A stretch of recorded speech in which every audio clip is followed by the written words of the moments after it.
The new purple deck of Set 5 is straight fire. And not just regular fire, purple fire. Let's talk about it, guys.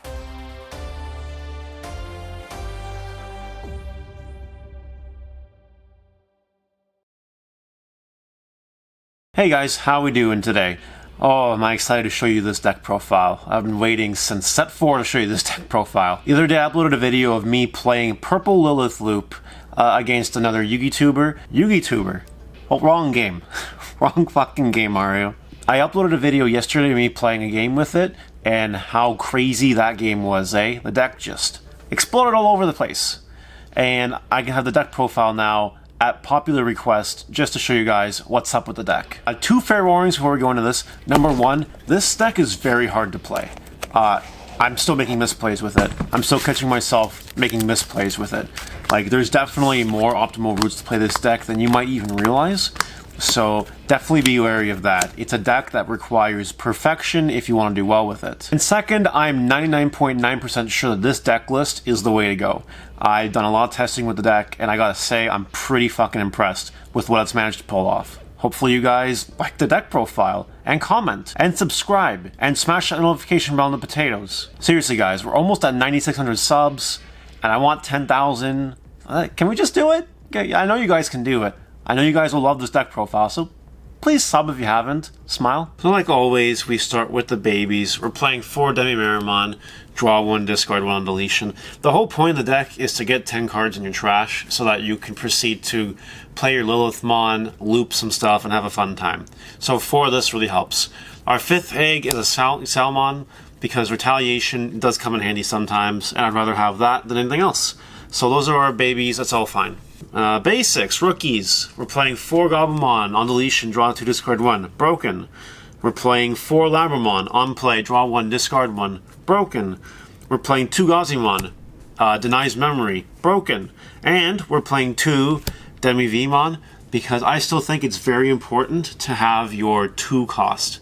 I think it's very important to have your 2 cost rookies in this deck, because it does enable certain thresholds and choke points that you wouldn't have otherwise if your whole lineup cost 3.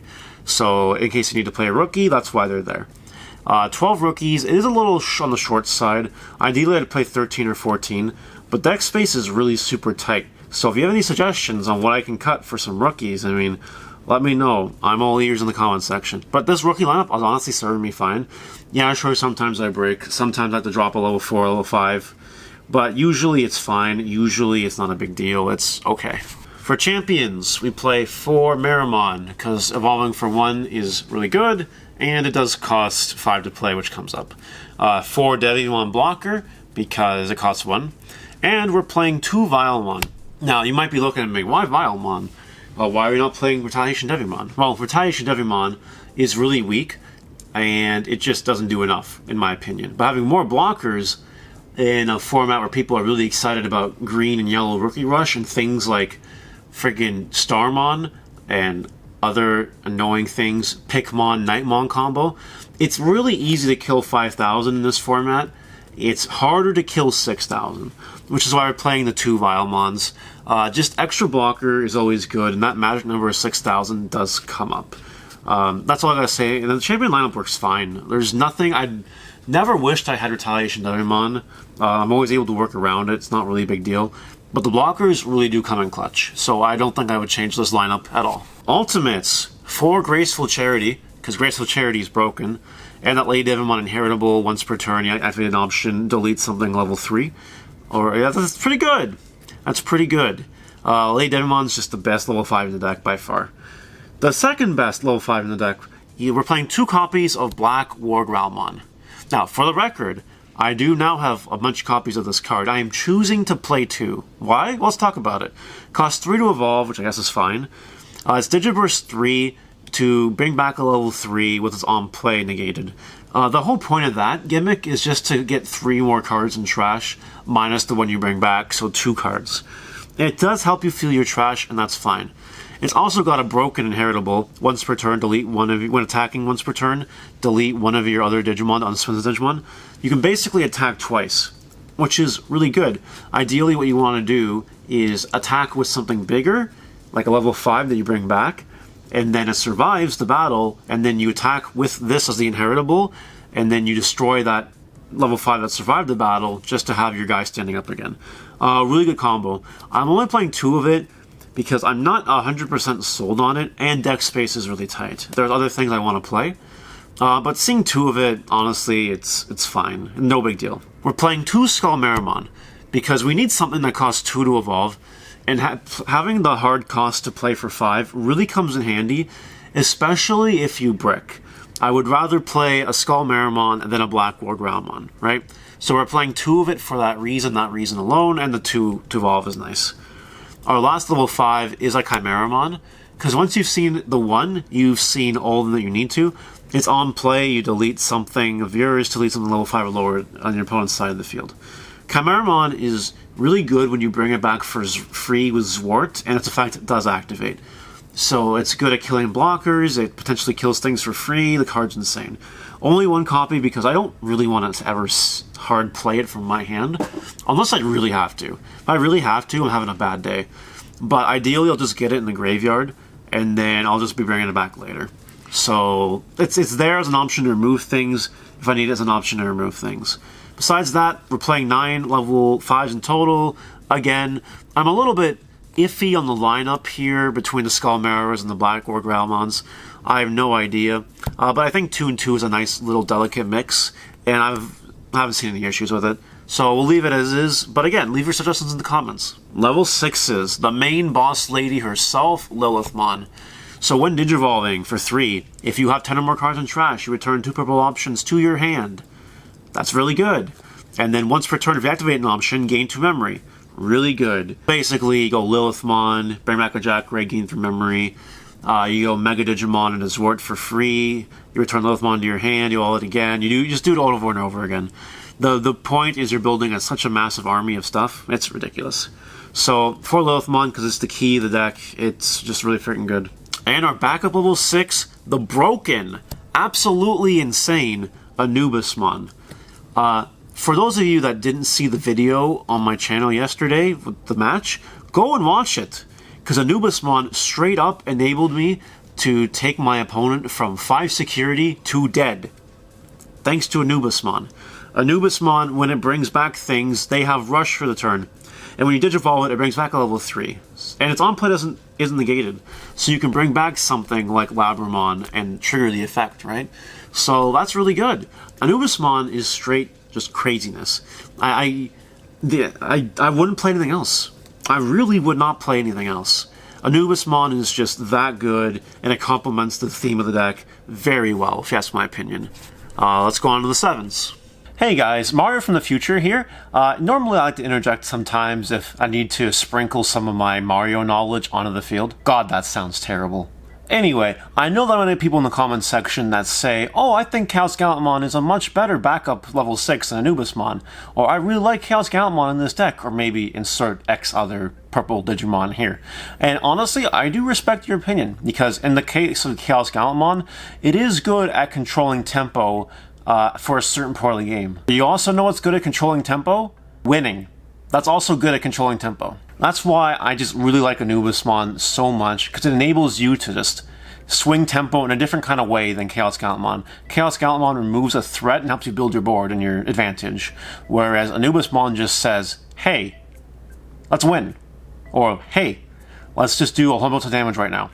And let's see them try to recover from it, because we're making a big board anyway, right? Yeah, instead of playing the destruction of the Chaos Gallantmon, we're doing the build boarding and aggressiveness of the Anubismon. And that's kind of why I like Anubismon. I think Anubismon is objectively the correct level 6 to play if you're going to play a backup level 6 to Lilithmon. Alright guys, Future Mario is done. We'll see you later. Enjoy the rest of the deck profile. Alright, level 7s. We are playing 3 copies of OMNIMON's Zwart. What does this new broken card do? Well, I'll tell you what this new broken card does. It evolves for 6 on a purple, sometimes potentially free, which is fine.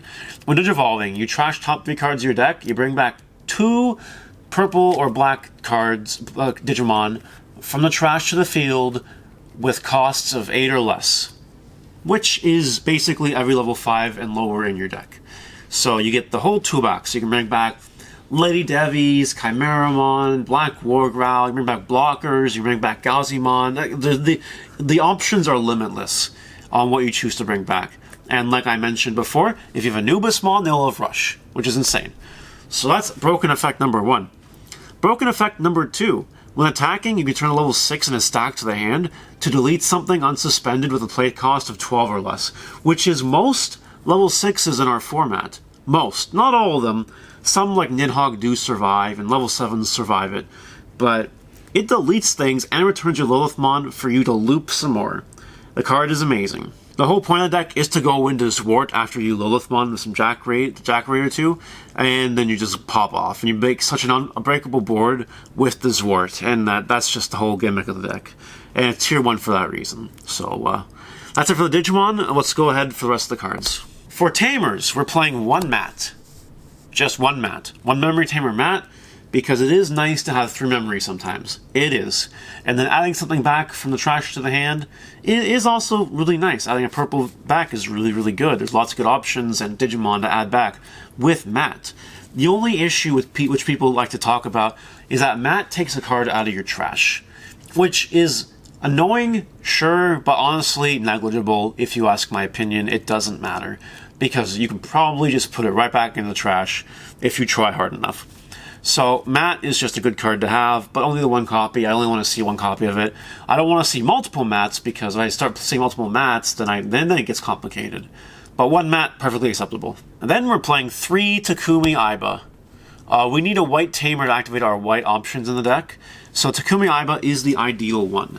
Takumi Aiba reads, for 2 play cost, by the way, and free, during your turn, if you evolve, you can suspend this to draw a card. Doesn't work for breeding area evolutions, but works for on-field breeding evolutions. So Takumi really good in that regard. Also, anything level 3 or lower that attacks has to lose a memory to attack. So it kind of puts Rookie Rush a little bit, on bay, which is good because it's a combo deck and needs time to get its pieces.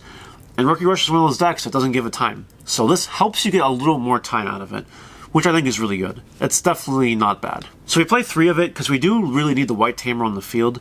And once you see 1, you see all you need to see, really. And sometimes it's nice to have multiples, especially against Rookie Rush and whatever. That would be really cool. But really 1 is all you need for the combo. So we're playing 3 of it so you see it often enough. That's it for Tamers. Options. For Jack Raid. This is Purple's Hammer Spark. That's what this card is. Some people play 3, and I don't understand it. First of all, its security effect, gain 2 memory. It's Hammer Spark. Hammer Spark is broken. We play 4. Second, it costs 0 to play, like Hammer Spark, that's good. And its main, gain a memory for every 10 cards in trash. That's really good, because you just usually gain a memory at least.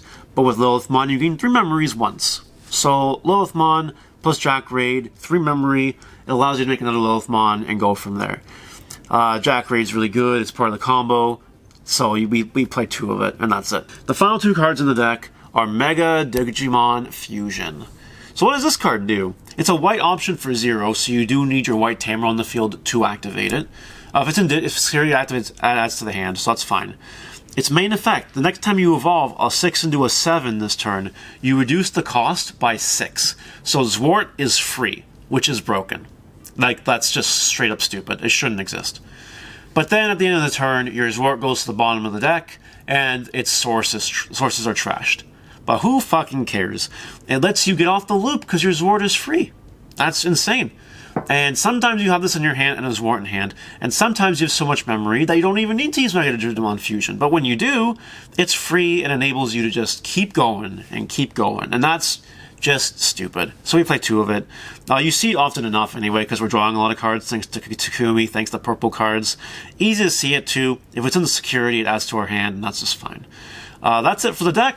It's really good. It's tier 1. Closing thoughts. And that's Lilith Loop, guys. If I wanted to play a tier 1 deck this format that wasn't Lord Nightmon or potentially Rookie Rush, and I felt like dedicating a lot of time to it to be perfect, Lilith Loop is the deck I would play. With regionals coming up and tournaments coming up and all sorts of fun, exciting things happening in BT5 format, this deck is a serious contender if piloted by the right people. So definitely don't sleep on this deck. If you see Lilith Loop in a tournament, respect it. because it can take you from 5 damage to game literally in 1 turn. So be careful. And what do you guys think about the deck profile? Leave it in the comment section below, as always. Would you make any changes? Would you keep it exactly the same? Or do you have any fun combos in the deck maybe that I didn't consider in the video? I'm not speaking English anymore. But let me know what you guys think anyway. Alright guys, and we'll leave it at that. So see you later. Take care.